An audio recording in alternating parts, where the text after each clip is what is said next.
Mardi 14 juin 2022. Bonjour à toutes et à tous. Bienvenue dans l'actualité en débat de ce jour. Aujourd'hui, mardi, nous avons avec nous sur ce plateau Yao Plutzel, le directeur du journal afriqueenligne.info, et Germain Pouli, le directeur de publication du journal Togo Réveil, qui est également avec nous sur ce plateau. Et avec eux, nous parlerons de l'état d'urgence sécuritaire qui est décrété hier en Conseil des ministres. On fera la une des journaux avec aujourd'hui Togo Réveil sur ce sujet de sondage qui nous laisse voir que les Togolais préfèrent le chef de l'État actuel aux opposants. Et puis nous parlerons de la nuisance sonore. Le ministre de l'administration territoriale qui demande donc de mettre fin à l'implantation de nouveaux lieux de culte. Ce sont ces trois sujets qui vont essentiellement meubler les échanges de ce jour, mesdames et messieurs. Une fois encore, bonjour Germain, bonjour à vous. Bonjour Anita. Ça fait 2 jours. Oui, c'est vrai. Ce plateau m'a manqué. Et vous avez manqué également. Ça fait plaisir que j'accepte l'invitation de reprendre avec ce plateau. Et la rédaction de Togo Réveil On remercie Dieu malgré l'environnement difficile, surtout particulièrement pour les médias. Heureusement, on a avec nous des collaborateurs courageux, encore motivés, même si de temps en temps ils relâchent un peu. Mais ça va, on espère que tout ça va passer dans quelques mois. Alors, normalement, on doit faire un plaidoyer pour que les journalistes ou les médias, au moins aient le nom ici, parce que c'est compliqué pour nous. Plus de publicité, plus de communiqué, on est là. Tout à fait. Pendant longtemps, on a pensé qu'on était épargné. On a vu les propriétaires des hôtels, des discothèques, des bars, certains commerces affectés. Et on n'a pas vu la presse à côté parce que nous dépendions un peu de ces annonces, de ces publicités qui étaient déjà rares avant la pandémie. Et donc aujourd'hui, avec la pandémie, le peu qu'on avait, c'est pratiquement inexistant. Les gens, je ne dirais pas se cachent derrière la pandémie, mais évoquent cette pandémie-là pour ne plus trop communiquer. Et il faut peut-être penser sérieusement à un homme ici pour la presse. La presse togolaise. Il y a l'aide de l'État à la presse qui s'annonce un peu, mais ça c'est institutionnel. Maintenant, il faut quelque chose d'occasionnel, de circonstanciel par rapport à la Covid. Si les autorités peuvent penser à la presse, si les partenaires commerciaux aussi, il faut le dire, peuvent penser à revoir leur contrat avec la presse, je pense qu'on pourrait aller beaucoup mieux parce que c'est difficile, la relance s'annonce très très difficile. Eh bien, je sais un peu de quoi vous parlez. Conseil et Yao, bonjour. Bonjour Anita, vous allez? Pas mal, ça va. Afrique en ligne, les mêmes difficultés que les presses écrites et c'est les radios. C'est partagé, on a les mêmes soucis. Ça vient peut-être pour quelques catégories, je sais pas, on n'a pas reçu, pas de difficulté. Néanmoins, nous vivons quand même avec nos petits moyens de bord. Dieu est grand. Dieu est grand, c'est lui qu'on évoque tout le temps depuis cette crise avec la vie chère qui s'ajoute. Nous allons parler de l'état d'urgence sécurité qui est instauré dans la région des Savanes depuis hier. C'était en Conseil des ministres. Dites-moi, cet état d'urgence sécuritaire, c'est de bonne guerre? Oui, ça, c'est une bonne nouvelle. Comment je l'ai appris, mais c'est bien. Une zone qui est fréquemment enclin à des attaques terroristes, c'est normal que ça soit déclenché là. Et même pour tout le Togo, parce que nous ne sommes pas à l'abri. Les terroristes opèrent partout. Il n'y a pas que le Grand Nord. Lomé n'est pas épargné, Balimé, Kara non plus. Donc il faut que tout le Togo soit finalement rentrer dans un état de sécurité avancé où tous les suspects pourront dénoncer et que les enquêtes peuvent être menées à tout va sur des individus un peu suspects parce que nous sommes menacés. Qui auraient cru que ce qu'on entend souvent dans les pays voisins, à savoir le Mali, le Faso, ailleurs, puisse arriver chez nous. Les Togolais n'ont pas vraiment compris. Donc chacun a peur. Dans la rue, quand il interroge les gens, ah mais écoute, les gens disent, pas la peine d'aller au marché, ça peut péter à tout moment, pas la peine d'aller vers des camps de regroupement. Les gens ont peur psychologiquement déjà. Donc il faut donc offrir une sécurité mentale pour les Togolais, en mettant en place des plans sécuritaires étatiques, collectifs, pour que nous puissions nous sentir assurés un peu de nous-mêmes. Parce qu'à l'heure actuelle, on peut sortir, mais on n'est pas sûr de revenir. Le cas du policier qui a été assassiné au marché la dernière fois. C'est un gendarme. C'est gendarme. Bien sûr. Donc c'est compliqué, il était à nos services. Il n'est plus rentré. Donc aujourd'hui, tout le monde a peur. Si le monsieur avait mis la main sur le déclencheur, il allait balayer des dizaines de nos compatriotes. Donc c'est grave, nous ne sommes pas en sécurité. Donc il faut que la main soit déclenchée pour couvrir pratiquement le territoire. Eh bien, Germain, même question, état d'urgence sécuritaire dans le nord du pays. Oui, c'est vraiment une bonne décision. Il fallait la prendre. Et le gouvernement a vu juste parce que la situation est très préoccupante, surtout dans cette zone-là qui était ciblée zone orange par les services français de la sécurité et qui ont l'habitude d'alerter les citoyens français sur les zones où il y a risque d'attaque. Depuis plus de 2 ans, on était dans la zone orange.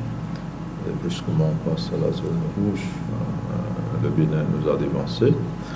Le Ghana également est très menacé. Et ce qu'on craignait, ou ce que je se disais tout à l'heure, qu'on voyait de loin, on écoutait à la radio, on regardait sur des chaînes télé, parfois sur les réseaux sociaux. C'est arrivé chez nous. Je me souviens, il y a quelques mois, où on était dehors, vous étiez en train de dire que vous avez peur vu ce qui se passe dans les pays voisins. Oui, c'est là ce qu'il dit aussi par rapport à Lomé. Lomé n'est pas épargné, aucune autre rencontrée n'est épargnée. Et aujourd'hui, ces gens-là nous amènent à changer de comportement et ils nous mettent une peur pas possible. Donc les gens ont envie de changer leur façon de vivre et c'est d'ailleurs l'un de leurs objectifs aussi, c'est de créer la psychose. Et ils ont réussi. Maintenant, le gouvernement a pris sur lui donc de maîtriser un peu plus cette zone-là à travers des règles d'exception parce que quand il y a état d'urgence, qu'il soit sanitaire ou sécuritaire, c'est qu'il y a de nouvelles lois, de nouvelles mesures qui sont prises qui ne sont pas forcément en conformité avec les libertés des uns et les autres. Donc le gouvernement peut être amené à vous empêcher de faire un certain nombre de choses pour votre sécurité. On en a vu pendant la crise sanitaire, pour votre santé aussi. Le gouvernement a eu à prendre des mesures et donc ça va se faire. C'est vrai qu'on ne se comprenait pas, on ne comprenait pas certaines décisions du gouvernement. Mais bon, c'est l'état d'urgence. Oui, en fait, c'est ça, l'état d'urgence, de demander la permission pour qu'on restreigne un peu la liberté des gens, pour qu'on instaure de nouvelles mesures pour régler un problème donné, pour le protéger contre un danger qui a été identifié. Et donc aujourd'hui, cette zone-là doit connaître cette situation. C'est une situation qui existait un peu déjà parce que la zone avait été déjà ciblée pour des actions d'urgence, des actions prioritaires. Et si vous l'avez remarqué, ces derniers mois, plusieurs projets sont accélérés ou implantés dans cette zone. L'idée étant de combattre la pauvreté, d'occuper les jeunes, de faire en sorte que les djihadistes ne puissent pas beaucoup recruter dans cette zone. Donc, ajouter à ce volet social et économique, aujourd'hui il y a un volet sécuritaire qui vient s'ajouter. Il y a le poste avancé de sécurité avancé qui est là, qui a été attaqué. Ça, c'était une disposition qui a été prise depuis quelques années déjà. Aujourd'hui, il faut s'occuper, il faut quadriller totalement cette zone-là sur le plan sécuritaire. Et ça va avec la restriction de certaines libertés des citoyens. Certains ne vont pas apprécier, mais je pense que beaucoup comprendront que c'est normal qu'on restreigne un peu leur liberté pour mieux les protéger. Donc on ne peut que saluer cette décision du gouvernement et espérer que les populations collaborent pendant cette période. C'est comme pendant la Covid, on était obligé de poursuivre les gens pour qu'ils portent des masques et qu'ils fassent un certain nombre de choses. Mais là, pour des raisons sécuritaires, espérons qu'on n'aura pas à poursuivre les gens là-bas pour qu'ils respectent les consignes de cet état d'urgence sécuritaire. Donc, on espère vraiment que nos frères et nos sœurs qui sont dans cette zone-là comprendront la nécessité de cette mesure urgente-là et adhèrent pour que très vite le problème puisse trouver une solution et que très vite, qu'on vive en paix. On espère que ça sera aussi levé dans quelques mois. Alors, pour ça, tout à l'heure, vous avez parlé du fait d'étendre cet état d'urgence sécuritaire dans toutes les régions. Mais qui dit état d'urgence dit restriction de certains mouvements et autres là. Si on étendait cela sur toute l'étendue du territoire, ça ne va pas affecter l'économie peut-être dans certaines villes. Bon, vous savez, un pays qui est rentré en ligne rouge du terrorisme, ce que c'est Al-Qaïda qui a revendiqué l'attaque qu'il y a eu donc à Médial. Al-Qaïda, c'est vraiment une branche puissante, terroriste, que les Blancs n'arrivent pas à maîtriser. Peut-être que nous pouvons les maîtriser si les Blancs ne les maîtrisent pas. Ah mais non, attention, parce que ce sont des gens qui ont des moyens d'État et qui opèrent.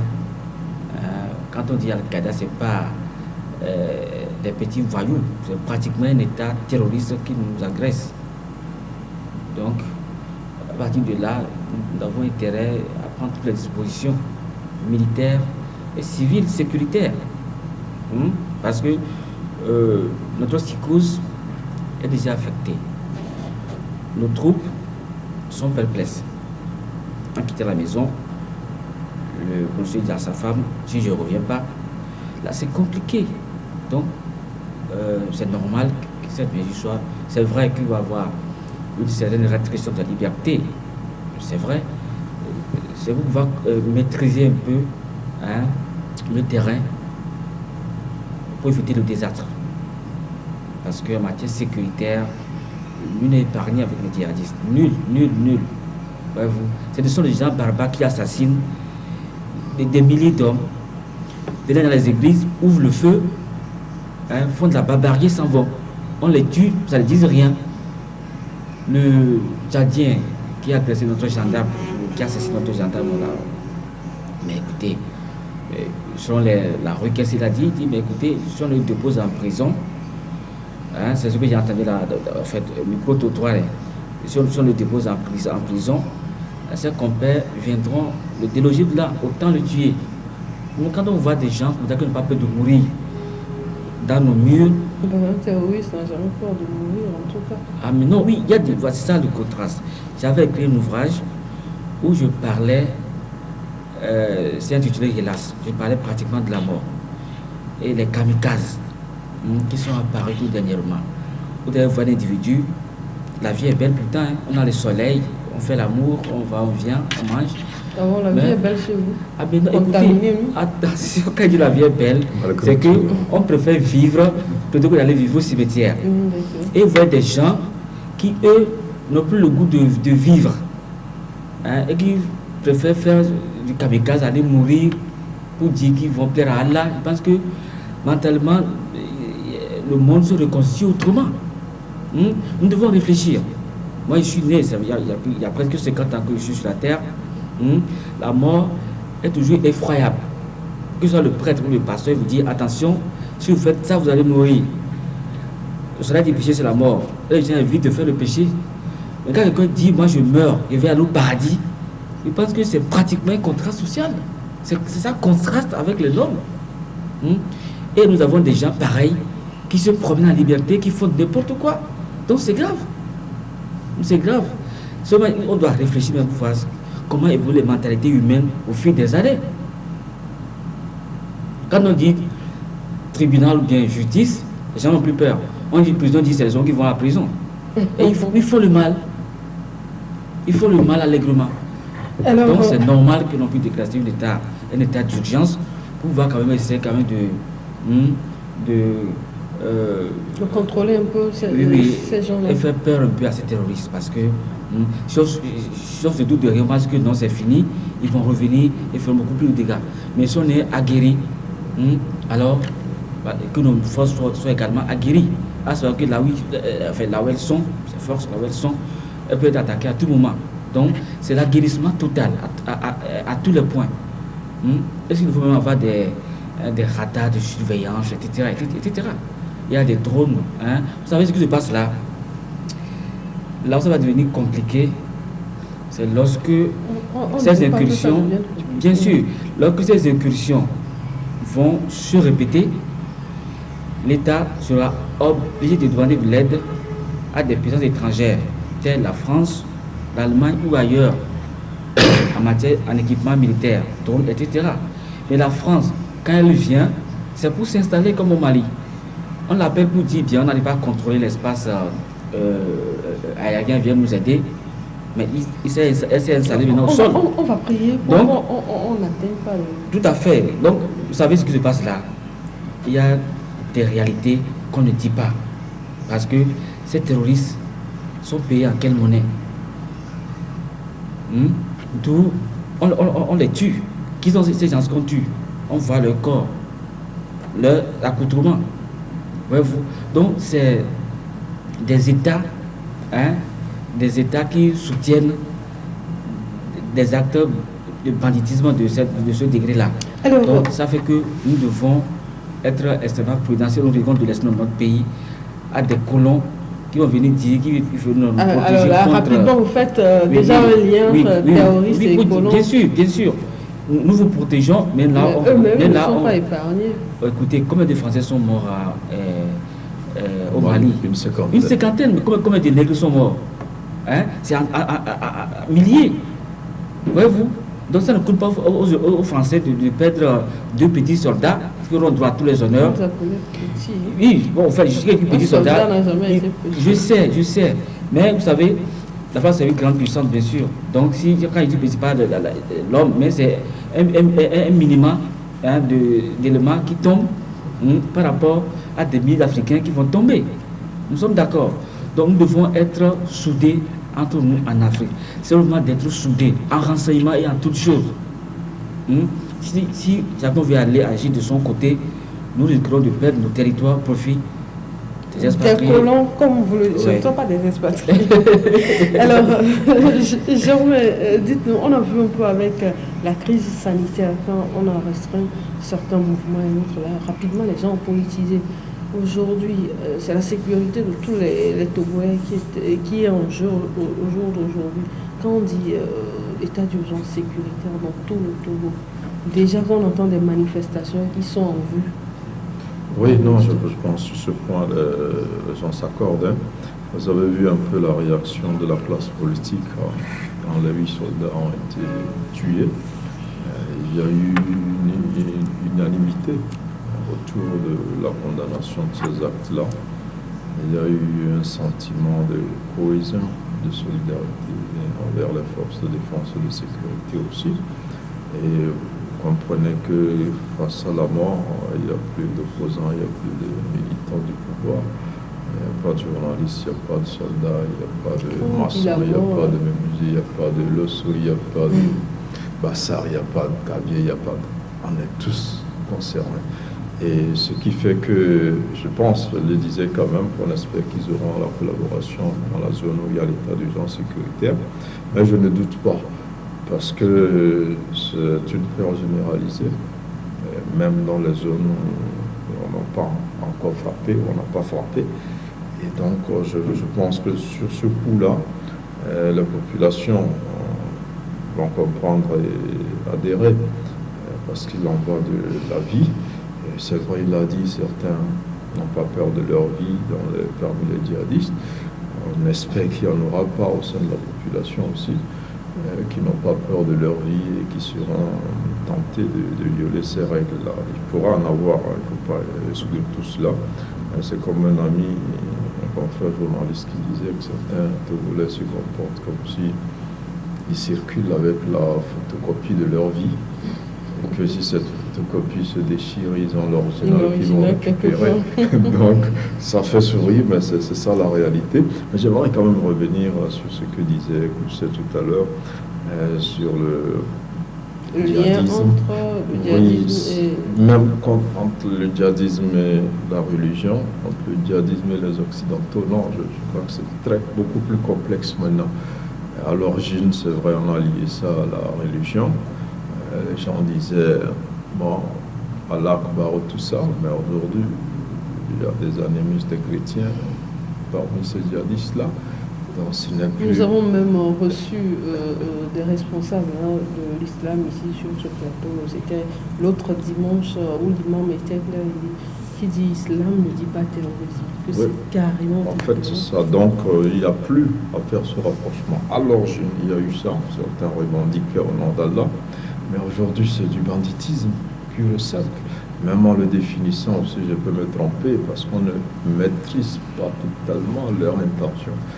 Donc, ce n'est plus vraiment trop religieux. Après, nous aussi, on a vite trouvé de dire que ce sont les Occidentaux qui les mettent. Mais quand vous suivez certains analystes, ils font le rapport entre un lien plutôt entre le décès de Feu Kadhafi et le terrorisme. Oui, bon, ça existait bien avant. De son vivant, ce n'était pas accru. C'est après son décès. Oui, c'est vrai que sa mort a fait que les armes ont beaucoup circulé, surtout dans la zone subsaharienne. Il y avait déjà ces mercenaires dans cette zone-là. Des pays comme l'Algérie ont connu le djihadisme pendant très longtemps.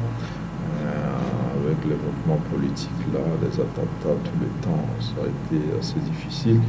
Et maintenant, ça a pris plusieurs formes. Et ce ne sont pas les Français qui viennent tirer sur nous aussi, ce ne sont pas des Allemands, des Américains, je ne sais quoi, mais ce sont nos frères. Ce sont des Africains qui tirent sur les Africains. On va chercher parfois pourquoi ils le font. On met parfois la pauvreté, on met parfois la précarité, les frustrations, mais même toutes ces causes-là ne permettent pas à elles seules de cerner le phénomène, qui reste encore beaucoup plus complexe. Donc je pense que la solution, là je suis d'accord avec lui, elle doit être concertée. Mais après, vous savez, bon, moi je ne suis pas trop pro-français, mais je n'aime pas aussi qu'on colle tout à la France. La France qui perd 50 hommes, c'est beaucoup. Ben, qu'est-ce qu'ils ont à foutre au Mali pour mourir là-bas? Et l'opinion en France... Exactement. Ils n'ont pas à foutre au Mali pour mourir là. Oui, l'opinion là-bas n'est pas d'accord. Mais ce n'est pas qu'ils viennent exploiter. Ils étaient là déjà avant le djihadisme. Les sociétés françaises étaient là déjà. Oui, l'exploitation du uranium. Maintenant, oui. Attendez, laissez-le terminer, vous aurez l'occasion de rebondir. Oui, Arriva qui existe là, c'est bien avant le djihadisme. Les sociétés françaises. Peut-être ils exploitent un peu plus parce que l'État ne contrôle plus tout le territoire. Mais ils exploitaient déjà, ils sont dans tous nos pays déjà, et ce qu'ils peuvent exploiter, ils exploitent selon des conditions. Et ça aussi, c'est un peu notre faute. Si nous-mêmes on transformait nos matières premières, on n'allait pas crier que les gens viennent nous exploiter. À nous-mêmes la faute. Oui, c'est à nous la faute, parce que nous ne travaillons pas assez. Nous ne sommes pas avancés dans la recherche, même pour les choses basiques qu'on peut faire. Voilà. Par exemple, l'agriculture, oui, on le faire. On n'a pas besoin des Blancs ou des Chinois pour venir cultiver nos terres. Ça, au moins, on peut le faire et manger. Même ça, on n'arrive pas à faire. L'uranium, c'est déjà trop compliqué pour nous. On nous dit de transformer ça ou de traiter ça, c'est presque impossible. Parce qu'on ne sait même pas à quoi ça sert. On ne savait pas avant que les Blancs n'arrivent. Mais les petites choses qu'on peut faire, on ne le fait pas. Maintenant, on dit le Blanc est là, il profite, il pille. C'est vrai qu'il pille, mais quand il vient perdre les hommes, en retour, il gagne trop. Autour, il se perd un peu, ce qui est tout à fait normal. C'est à nous maintenant de voir nos frères qui nous attaquent pour voir véritablement c'est quoi le problème. Parce que s'il faut négocier avec les djihadistes tout en les combattant, il faut le faire. Parce que on dit aujourd'hui, c'est des gens qui recrutent dans nos communautés, c'est des gens que nous connaissons parfois qui un jour se retournent contre nous. Mais qu'est-ce qui se passe? Est-ce que nous ne sommes pas encore des sociétés assez solidaires? Si les gens souffrent autour de nous, si nous ne les aidons pas, et demain ces gens-là prennent les armes contre nous, c'est un peu aussi notre faute. Parce que c'est nous qui les avons lancés dans les mains, dans les bras des djihadistes. Si c'est qu'on leur trouvait un peu de boulot, si on leur trouvait un peu de réconfort, ils n'iront pas. Non, donc, le problème...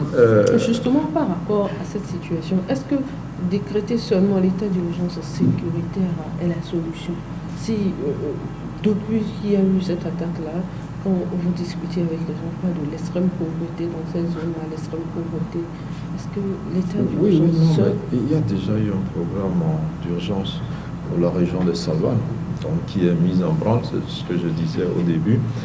L'État se dit, la solution sécuritaire seule ne suffit pas. Vous pouvez aller surveiller la région, déjà c'est très difficile, mais vous pourrez encore.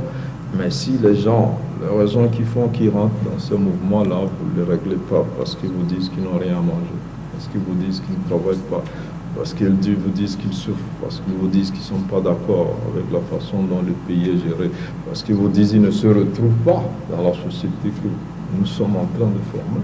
Il faut pouvoir régler ça. Et on a vu un peu, on a mis en place les CIPLEV, qui sont les comités interministériels de prévention de lutte contre l'extrémisme violent, dans lesquels il y a des chefs religieux, donc il y a quand même des personnes ressources pour travailler dans les communautés. Il y en a dans toutes les localités. Est-ce que ce travail est fait? Je ne sais pas. En tout cas, sur le papier, ça se fait. Et je n'ai pas eu la chance d'aller dans ces localités-là pour voir, mais dans nos régions qui ne sont pas encore oranges, je crois qu'il faut aussi travailler pour expliquer aux jeunes un peu ce qui se passe et les protéger un peu de ces recruteurs-là. Donc le gouvernement essaie de faire dans le social, dans la progression des activités économiques, pour essayer de, vous allez voir, quand vous allez dans cette zone, quand même, il y a eu plusieurs projets, des projets d'urgence destinés aux savanes, qui sont mis en branle pour dire, bon, réglons le problème là, pour que les gens ne se tournent pas vers ces recruteurs-là. Mais en même temps, comme je le disais, c'est un phénomène tellement compliqué qu'on ne peut pas dire aussi que c'est parce que les gens souffrent seulement qu'on peut les recruter. Il peut y avoir aussi d'autres motivations. Et là, les chercheurs sont en train d'étudier ce phénomène qui varie, qui prend plusieurs formes. Et pour finir, donc, sur le côté des Occidentaux, moi, ce que je peux leur reprocher, c'est de ne pas nous donner des informations. Parce qu'ils ont des satellites, parce qu'ils ont des images, ils vont se dire qu'ils ne sont pas concernés, peut-être. Oui, mais au même moment, ils viennent nous aider à combattre. Si vous venez aider et vous avez quand même la capacité de savoir où se trouve qui, vous pouvez au moins peut-être, moi je le dis comme ça, je ne suis pas un expert en sécurité, mais moi je pense que sur ce point-là, ils auraient pu nous aider avec les images satellitaires, nous aider. Maintenant, s'ils ne le font pas, eux aussi sont victimes. Pourquoi ils ne le font pas? C'est là où les gens sont tentés de dire qu'il y a un gros business derrière tout se passe. Mais en même temps, je crois que nous devons revenir chercher des solutions à l'africaine, des solutions concertées, comme il disait, parce que c'est un mouvement qui traverse plusieurs pays, qui a plusieurs tentatives et tentacules, et un seul pays ne peut pas se vanter ou prétendre régler le problème sur son sol. Il faut travailler du concert. Et malheureusement, cette histoire arrive au moment où nos pays se tournaient vers le développement. Nos pays se disaient, mais il faut travailler pour créer des emplois, pour créer de la richesse. Mais aujourd'hui, il faut mettre cet argent-là dans la sécurité et dans des problèmes liés au djihadisme. C'est vraiment triste. Et vous verrez que les Togolais s'accordent aujourd'hui à dire, mais donner des moyens aux forces de sécurité pour qu'ils puissent nous défendre. Donner des moyens aux forces de sécurité pour qu'ils puissent nous défendre. Tout ça, un mot pour finir avec ce sujet. C'est de demander aux gouvernements africains de commencer par faire de la répartition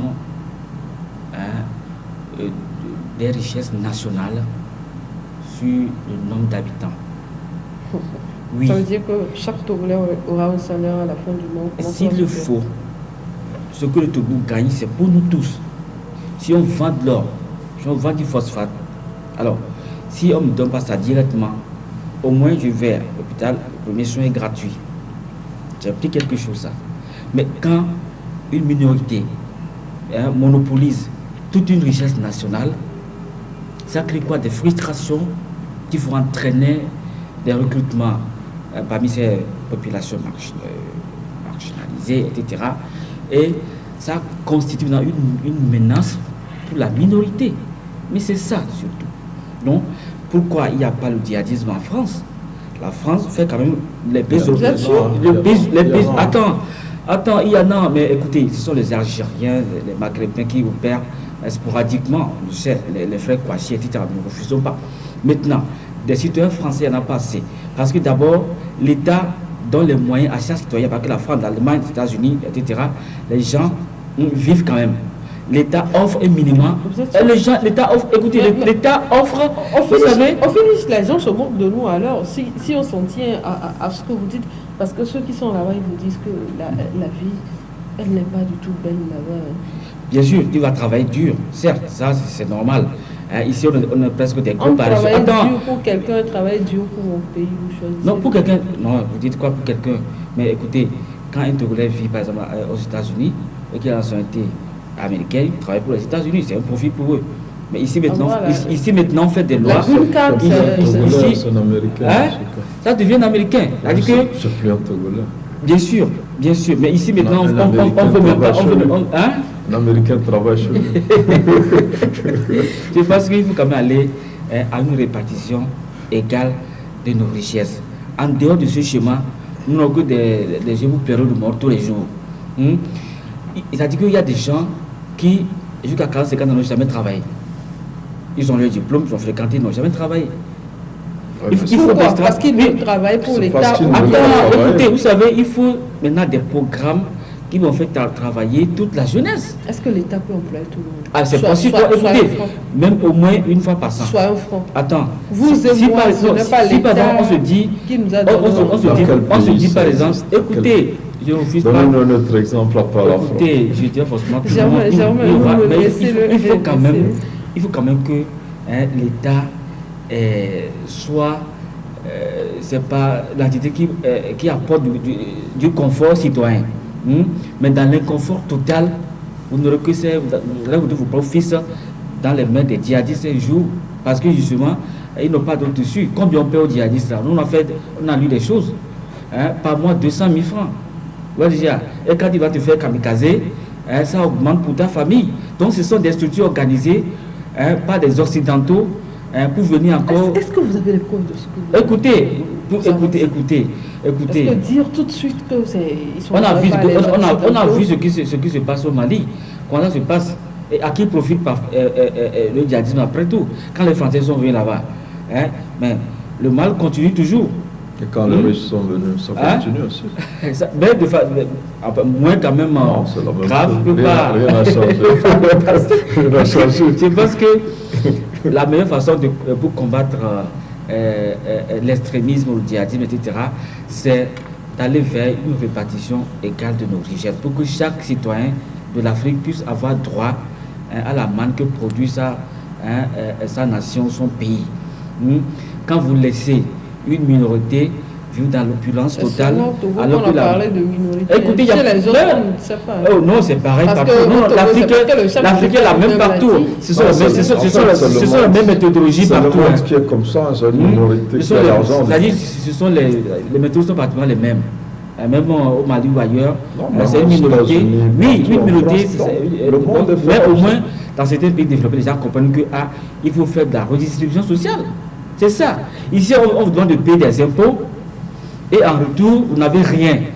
Pourquoi? C'est ça. Vous voyez quelqu'un qui apprend, il a étudié pendant 15 ans dans sa vie, il a peut-être un baccalauréat plus, il ouvre maintenant un service à ses frais et l'État lui dit maintenant de payer les impôts, etc. Mais l'État devrait normalement l'approcher pour dire qu'est-ce que nous pouvons vous faire. Vous gagnez comment? Oui, Anita, il faut comprendre. Il faut des politiques et qui intègrent certains particularismes sociaux. En dehors de ce chemin, n'allez pas demander de l'argent à des gens. C'est ça. Quand quelqu'un a quelque chose, il faut l'aider. En quoi vous êtes utile. Donc, si est-ce que c'est possible qu'on vive écoutez, sans demander aux opérateurs économiques de verser poser la question, ils vont verser bien sûr, mais avant qu'ils ne versent, soyez rassurés que l'État aussi a fait quelque chose dans leur business.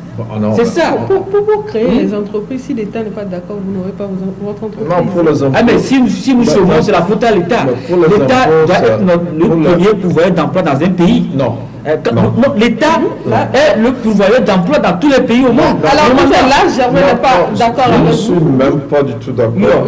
Vous allez dans un grand pays comme le Japon, 80% de l'économie est détenue par le privé. Les Toyota, les Nissan, tous les chars, tout ce que nous avons utilisé ici, ce sont des pays. Attendez, il vous a laissé terminer. Ce n'est pas l'État ce sont des privés. Donc l'État n'a pas pour vocation de créer des emplois ou de faire de l'argent. L'État, comme première vocation, de créer un cadre propice au développement de chacun, selon son talent et selon les activités qu'il veut mener. Maintenant, l'État a besoin de certains travailleurs. Ce sont les fonctionnaires, mais leur nombre diminue souvent de pays en pays. Les États ne recrutent plus, c'est ça la réalité. Aujourd'hui, on pousse les gens à aller de l'initiative privée. Nous tous ici, nous ne sommes pas des emplois de l'État. Nous devons payer nos impôts. Je parlais de l'aide de l'État que l'État veut nous donner. L'État nous aide, particulièrement parce que nous sommes la presse, c'est pas tout le monde, quand même, il faut le dire, mais nous devons payer les impôts. Il faut dire qu'il y a des conditions à remplir. Voilà, donc si l'État nous donne par exemple 1 million, et nous payons 200 000 d'impôts, pour 300, on peut dire, bon, on a gagné quelque chose. L'État ne nous a pas repris tout ce qu'il nous a donné, mais il a pris une partie. Mais même si l'État ne nous donne rien, on doit payer les impôts. Parce que dans ces pays développés dont on parle, les pays se développent grâce aux impôts. Et ici, on parle de la TVA, les gens se plaignent. Mais en Occident, tout ce que tu achètes, tu arrives pour payer, on t'ajoute 18%. Un jour, j'ai failli déchanter dans un supermarché comme ça. Je vois le prix, je vais pour payer, mais on me colle la TVA. J'ai dit non, c'est parce que j'ai vu affiché. J'ai dit, mais tiens, je ne suis pas chez moi ici. Mais donc, c'est des réalités. Et les gens ne se plaignent même pas de ça. Moi, j'étais comme une curiosité quand j'essaie de comprendre ce que je dois payer. Parce que chez eux, c'est automatique, ils le font. Et ces sous-là aident l'État à développer le cadre, à en faire un cadre propice. Donc, je pense pour la culture des impôts, il faut que tout le monde sache que l'impôt se paie sur le bénéfice. Si vous avez une entreprise qui ne marche pas du tout, vous n'allez pas payer d'impôt. Si vous ne faites pas un bénéfice, parce qu'en fait, vous faites un bilan de ce que vous gagnez et de ce que vous dépensez. Et c'est selon ça qui vous impose. C'est ça la réalité, on impose. Après, on sait que les déclarations sont libres et volontaires. C'est vous-même qui déclarez ce que vous gagnez, ce que vous dépensez. Et parfois aussi, l'État n'est pas naïf. Il se dit que vous pouvez cacher un peu, donc il vous impose un certain taux par endroit. Mais les impôts, c'est quand vous êtes dans une maison, vous devez payer le loyer. C'est ça les impôts. Mais ceux qui ne... Maintenant, ce que je dis, ceux qui ne produisent pas ne paient pas les impôts. Pendant longtemps, la taxe d'habitation, moi par exemple, je la payais quand je paye mes impôts. Et j'ai vu un jour, je me suis plaint et dit, mais tous ces gens qui n'ont pas d'entreprise, donc ils ne vont pas payer. C'est parce que vous nous connaissez, que vous nous prenez la taxe d'habitation. Je dis oui que c'est ça. Mais vous verrez que nous qui avons nos petites entreprises, certains gagnent plus que nous, mais ne paient pas ces taxes-là. Ce n'est pas par envie, hein, mais chacun doit collaborer et contribuer. Donc, c'est ces impôts-là qui permettront de payer ceux qui ne travaillent pas. En Occident, si on arrive à payer les chômeurs, c'est parce que ceux qui travaillent paient des impôts et l'État mobilise pour payer ceux qui ne travaillent pas. Mais si ceux qui travaillent ne paient pas, comment on peut gérer ceux qui ne travaillent pas? En fait, c'est tout simple, c'est ça la réalité. Mais après, c'est vrai, vous savez, ici on se plaint, moi qui parle actuellement, j'ai des problèmes aux impôts. Je n'ai pas encore réglé, j'ai réglé partiellement, je n'ai même pas encore mes documents, j'ai plein de soucis. Mais ce n'est pas pour ça que je dirais il ne faut pas payer. Il faut payer, c'est très difficile de payer les impôts, ça il faut le reconnaître. Moi-même j'ai des difficultés, je parle sous le contrôle des gens du gendarmerie là qui ont mon document, qui savent que je suis pas à jour. C'est la réalité. Ça ne veut pas dire que vous devez encourager les gens à ne pas payer les impôts. Alors, pour ça, vous aviez envie de Moi, dire rapidement. j'insiste d'abord sur le caractère qui engage l'État à pouvoir d'abord du travail à la jeunesse. Quand je le dis ainsi, c'est qu'au moins, il doit pouvoir accompagner. Vous savez, faisons une petite analyse. Moi, je suis intégré à la société civile togolaise. Vous voyez par exemple une personne, là de rester à la maison, va maintenant peut-être emprunter quelque chose pour monter une activité. À peine l'activité commence, que l'impôt apparaît. Et vous dit, ah monsieur, vous payez l'impôt. La mairie apparaît, vous dit, ah votre plaque là, c'est imposé. Et tas de terrasse. Maintenant, non, mais en fait, la mairie n'apparaît pas, mais c'est ce qui est écrit dans les textes.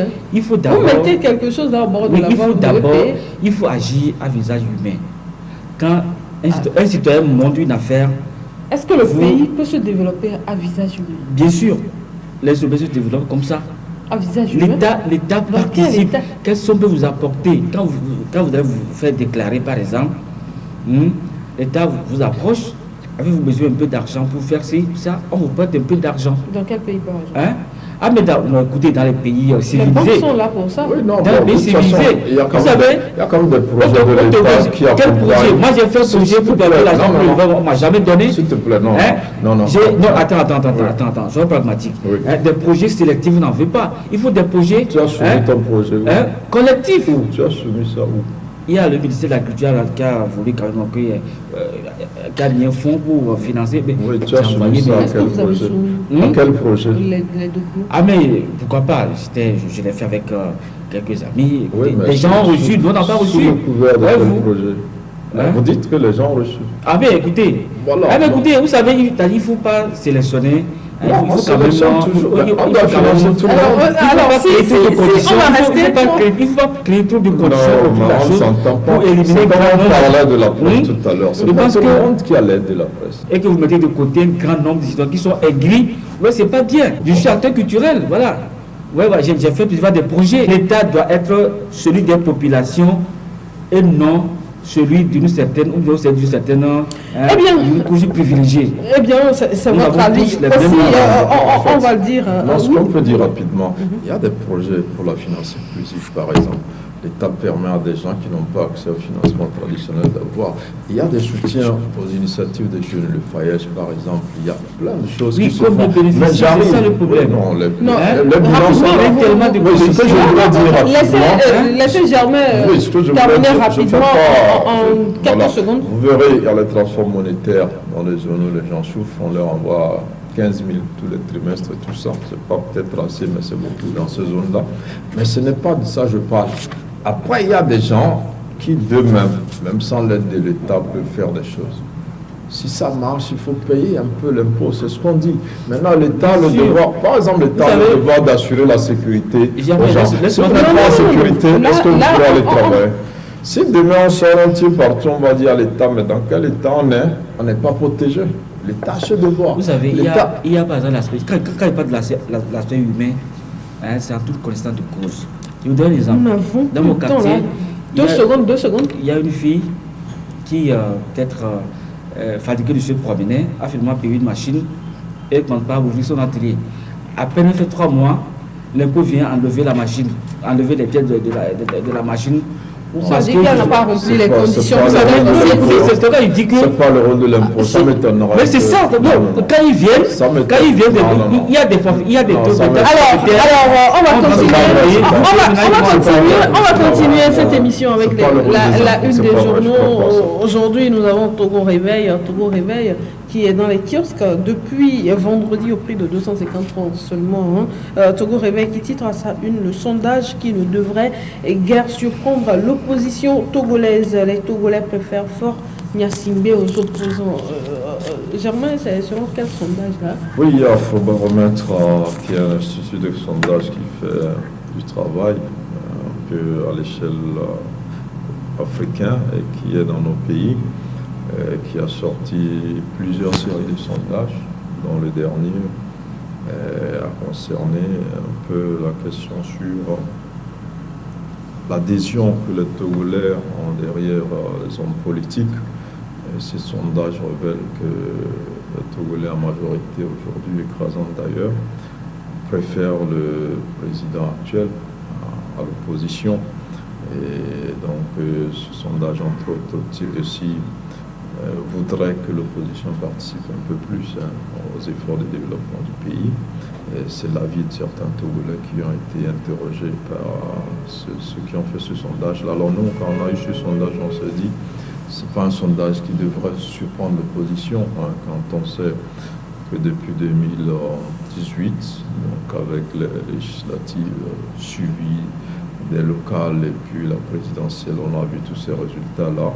Et avant ces événements, on a vu comment cette opposition a passé le temps à se tirer elle-même une balle dans le pied et a pratiquement donné le pouvoir en finalement abusant de ses militants. Et beaucoup d'opposants même ont eu le courage d'avouer qu'ils ont déçu leurs militants et qu'ils ne se retrouvent plus en eux. Donc je me dis, ce n'est pas un sondage qui devait les surprendre. Maintenant, c'est comment travailler pour recapitaliser ces militants-là qui étaient là, les remobiliser. Ça va être quelque chose d'assez complexe et je pense qu'avec ce sondage qui dit assez clairement que plusieurs Togolais ont envie de voir leur opposition contribuer à ce qui se fait en termes de développement, si ces opposants font foi à ce sondage, à ces résultats-là, dont ils sont d'accord en tout cas sur une certaine teneur, et travailler pour dorer leur blason et se rebâtir une crédibilité. Alors, Koultser, vous êtes Togolais aussi. Oui. Au-delà d'être journaliste. Je suis resté très dubitatif par rapport à ce sondage-là, parce que c'est là qui se m'était posé. Je jouerai match nul, ni le pouvoir, ni l'opposition. Parce que. Alors, qui va nous gouverner? Mais non, on parle de. On se gouverne entre nous. On parle de sondage. Non, on parle de sondage d'opinion. Alors, qui préfère par exemple entre le pouvoir et l'opposition? Quelque chose comme ça, voyez-vous? Eh bien, je préfère l'un des deux. Parce que. Vous préférez l'un des deux? Non, je préfère ni l'un ni l'autre. D'accord. Voilà. Parce que vous prenez par exemple le pouvoir, il manque beaucoup à ses engagements sociaux. Vous prenez par exemple l'opposition aussi, qui se combat d'abord entre elles, déçoit. Parce que c'est bizarre qu'une lutte trentenaire n'a pas permis quand même de créer l'alternance pour qu'on puisse comparer. Donc, ni l'opposition, ni le pouvoir, pour moi, voilà, je préfère, en fait, c'est ça. Alors, ce sondage-là, ce sondage-là, donc, s'il est tellement bien fait et objectif, je pense que les Togolais sont nuls. Hein? Ah bon? C'est celui qui va crier par. Non, quand il dit nul, c'est pas mentalement, c'est-à-dire ni l'un ni l'autre. Voilà. Parce que la neutralité est là. Parce que beaucoup sont déçus des leaders de l'opposition qu'ils ont suivis, des morts. Les gens se sont donc donnés. Ils ont payé de leur vie l'alternance, ils n'ont pas eu. Donc ils sont blessés. Mais ils sont déçus aujourd'hui. hein, de cette opposition qui finalement se retrouve pas du côté du pouvoir. Donc c'est extrêmement compliqué. Voyez-vous. Donc les gens qui peut-être retournent vers le camp du pouvoir, peut-être le feront à leur guise, mais en bonne conscience. Le pouvoir aussi n'incarne pas une certaine démocratie qu'on peut soutenir, parce que de ce côté-là aussi, il n'y a pas tellement de redistribution, il n'y a pas... Vous tenez tant à la redistribution sociale. Il faut que chaque citoyen togolais ait droit à la manne nationale. Qu'il n'y ait pas des gens qui, 30-40 ans, n'ont jamais travaillé, n'ont pas de ressources. Comment vont-ils vivre? N'ont jamais travaillé dans la fonction publique, vous voulez dire, j'espère. Bien sûr, et aussi accompagner, même accompagner dans la vie civile, dans la vie sociale, aucun accompagnement social. Merci à vous toutes ces Germain, merci. C'est moi qui vous remercie. Également, chers téléspectateurs, merci à vous de nous avoir suivis. Je vous donne rendez-vous jeudi à partir de 10h. Mais aujourd'hui à 20h, vous suivrez la rediffusion de ce mouvement.